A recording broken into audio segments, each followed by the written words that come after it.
சம்சம் தண்ணீரை குறித்து ரெண்டு விஷயத்தை சொல்வேன். பெருமானா ஸல்லல்லாஹு அலைஹி வஸல்லம் இந்த தண்ணீரை ஒரு மூமினால் வயிறு நிரம்ப குடிக்க முடியும். வயிறு நிரம்ப குடிக்க முடியாதவன் யார்? ஒரு முனாஃபிக் வயிறு நிரம்ப குடிக்க மாட்டான். நாங்க ஸல்லல்லாஹு அலைஹி வஸல்லம் ஒரு முனாஃபிக்கான இந்த தண்ணியை வயிறு நிறைய குடிக்கவே முடியாது. அல்லாஹ் ஸ்டாப் பண்ணிடுவான், தொண்டையில நிப்பாட்டிடுவான், உள்ள போகாது, லிமிட்டுக்கு மேல குடிக்க முடியாது.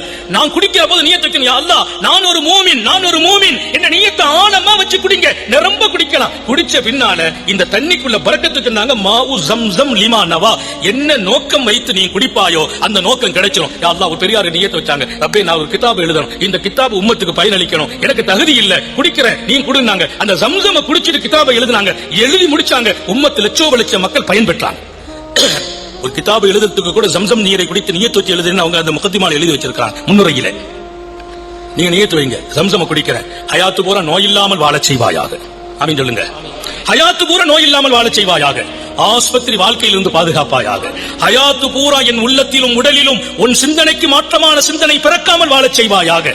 என்னுடைய கடைசி நேரம் லா இலாஹ இல்லல்லாஹ் முஹம்மது ரசூலுல்லாஹ் என் நாவு உச்சரிக்க வேண்டும், என் கல்பு உன் பக்கம் திரும்ப வேண்டும், என் கண்கள் உன் ஹபீபை பார்க்க வேண்டும், முஹம்மது ரசூலுல்லாஹ்வை, என் ரூஹ் உன்னோடு சேர வேண்டும், தௌஃபீக் செய்வாயாக. ஸம்ஸம் குடிக்கிற போது அல்லாஹ் அந்த நியத்தை கொடுத்துருவான். நபியை பார்த்துட்டு தான் நம்ம ரூஹ் பிரியம். அல்லாஹ் எல்லாருக்கும் தௌஃபீக் செய்வானா. நபியை பார்க்காம மௌத்தா போனா அந்த மௌத்துக்கும் அழகு இல்ல, ஹயாத்துக்கும் அழகு இல்ல. அல்லாஹ் நம்ம எல்லாருக்கும் நசீபாக்குவானாக.